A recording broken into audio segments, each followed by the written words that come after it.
علی اکبر کا قاتل قاتل مومن ہے، اصغر کا قاتل قاتل مومن ہے، ان 70-72 عوانو انصار اقربا احبا عیسیٰ ریلیشن کے لوگ کے قتل کا انجام تمہارے ہاتھ ہے، مگر اس کے قتل ان کی شہادتیں اگر آج بھی تم تائب ہو جاؤ اور توبہ کر لو تو میں نبی کی بارگاہ میں، کیونکہ نواسۂ نبی ہوں، رسول نواسۂ رسول ہوں، میں سفارش لگا دوں تو شاید معافی ہو جائے، میرے قتل کے بعد یہ دروازہ بند ہو جائے گا، اس لیے میرا قاتل مومن کا قاتل نہیں دین کا قاتل ہو جاؤ گے۔ تبھی راجہ مہراجہ خواجہ کہتا ہے کیا؟ دین است حسین، دین پناہ است حسین۔ کیا کہتے ہیں؟ دین است حسین، حسین دین ہے، دین پناہ است حسین۔ حسین دینی نہیں، دین کو بچانے پناہ دینے والے ہیں۔ ہے سبحان اللہ۔ کہا اب تک جو قتل کیے وہ مومن مسلمان کی قتل ہے، معافی تلافی ہو جائے گی، مگر میرا جو قتل کر لو گے تو پھر یہ قتل مومن نہیں، قتل دین ہو جائے گا، پھر معافی نہیں۔ شمر نے حملہ کر دیا۔ ابھی بات پھر اتمام حجت کی آگے بڑھی تھی، ایک تھوڑی سی گفتگو اور آگے۔ عالی مقام دلدل سوار تیز رفتار گاجر مولی کی طرح لشکر اعداء کو تخت و تاراج کر رہا، گاجر مولی کی طرح کاٹ رہا ہے، شیرینر بنا ہوا بکھرا ہوا یزیدیوں کو صفحہ ہستی سے مٹا رہا ہے۔ قادسیہ پر حملہ کرتا ہے تو کلومیٹر تک لشکر یزید کو زمین سے صاف کرتا ہے، جب پلٹتا ہے میسرہ کی طرف تو اسے صاف کرتا ہے، میمنہ کی طرف اسے صاف کرتا ہے، جس طرف رخ کرتا ہے یزیدی لشکر میں ایک تیز ہلچل ہوتی ہے اور الٹے قدم وہ بھاگتے ہیں، اور علی کا شیر گاجر مولی کی طرح کاٹتا ہے۔ ایسا نہیں لگ رہا تھا کہ حسین تنہا لڑ رہا ہے، ایسا لگتا تھا کہ یہ ذوالفقار علی جو حسین کے ہاتھ میں ہے، اس تلوار میں آسمان کے سارے ستارے چمک رہے ہیں اور دمک رہے ہیں۔ ایسا لگتا تھا کہ حسین کا بازو اکیلا بازو نہیں ہے، ایسا لگتا تھا اس بازو میں علی کی طاقت آ گئی ہے، حسین کی شہادت آ گئی ہے، عمر کی عدالت آ گئی ہے، عثمان کی سخاوت آ گئی ہے، ابو بکر صدیق کی صداقت آ گئی ہے، بجلی کی طرح چمک رہی ہے، اور ایک طرف سے دوسرے طرف میسرہ میمنہ قادسیہ کی طرف حملہ کرتے ہیں، گاجر مولی کی طرح کاٹتے رہتے ہیں۔ یہ علی کا شیر نر کی طرح حملہ کرتا ہے، یزیدیوں کو صفحہ ہستی سے مٹاتا ہے، گاجر مولی کی طرح سروں کو تنوں سے جدا کرتا ہے۔ یہ امام حسین علی مقام، یہ شیر نر ایسا شیر بپھرتا ہے، جدھر جاتا ہے گردنوں پہ انبار لگا دیتا ہے۔ امام تلواروں کے حملے کرتے جاتے ہیں، امام پر اب تک 88 تلواروں کے وار ہو چکی ہیں، بعض روایت تو 33 ہے، مگر 88 نیزے اور بالے جوڑیں گے تو بہت تعداد ہے، تلوار کے وار ہو چکے ہیں، امام لڑے جاتے ہیں۔ ذوالجانہ بھی ہے، کہتا ہے امام اب تک مجھ پہ 500 سے زیادہ برچھے لگ گئے ہیں، مگر ہم سچے محبت کرنے والے ہیں، ساتھ نہیں چھوڑیں گے۔ سبحان اللہ۔ گھوڑا ہے کہ وہ بھی ساتھ نہیں چھوڑتا ہے، وہ بھی امام کا پورا ساتھ دیتا ہے۔ امام صفحہ ہستی سے یزید کو مٹائے جا رہے ہیں، کاٹے جا رہے ہیں گاجر مولی کی طرح۔ ایسا لگتا تھا کہ جیسا شام کو کہا تھا نا زینب سے، او میری بہنا زینب فکر نہ کرو، ابھی سامنے میں دیکھتا ہوں بلا آ کر، اور حسین کے پیٹھ کو تپ تپا رہے ہیں، بیٹے فکر مت کرو میں تمہارے ساتھ ہوں۔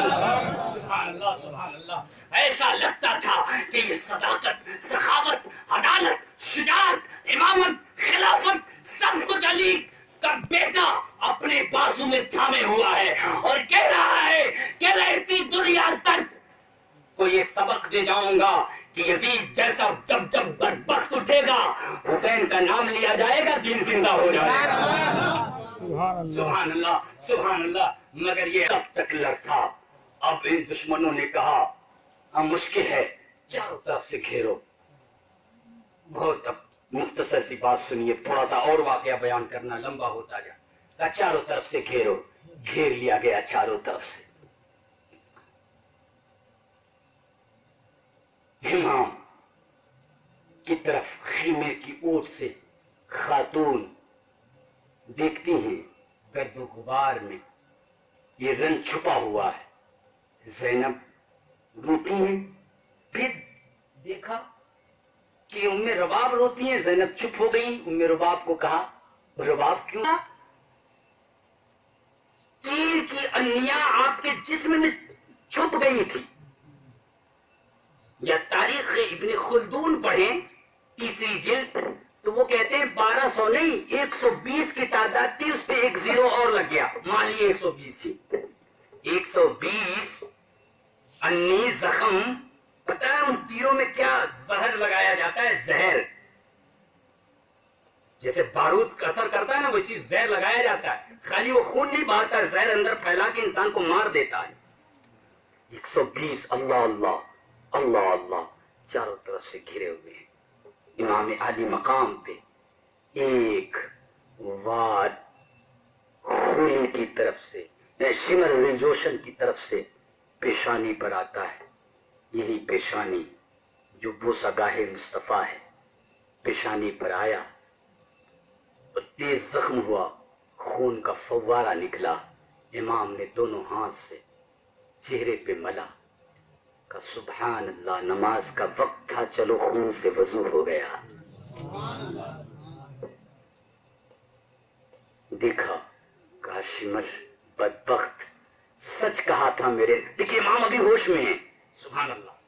اس شہادت کا میں نے واقعہ جب شروع کیا تھا تو بتایا تھا نا کہ وہ امام شمر کو دیکھ کے سچ کہا تھا میرے نانا نے، غیب دان نبی نے، کہ ایک کوڑھی چت کبرے رنگ کا شخص میرے اہل بیت کے خون میں منہ ڈالتا ہے.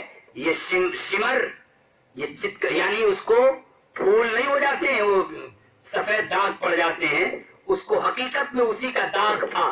کا سچ کہا تھا میرے غیب دان نبی نے کہ ایک چت کبرے رنگ کا کوڑھی، یہ کوڑھی تو ہے جس نے میرا خون بہایا آج میرے پیشانی سے، جو بوسہ گاہ مصطفیٰ ہے صلی اللہ علیہ وآلہ وسلم.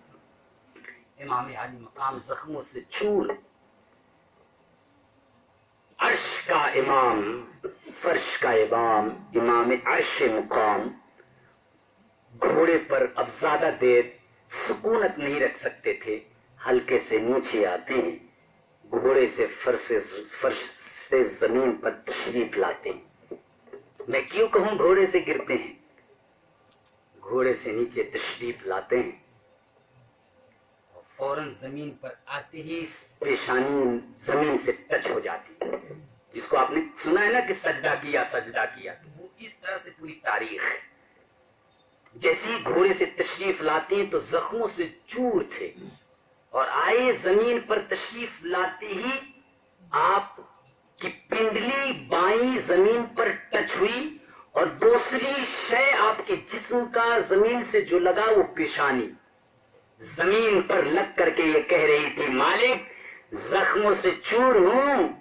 ہے کسی نے کہا نا، بڑا نقشہ کھینچا، یہ کون ہے ڈٹا ہوا؟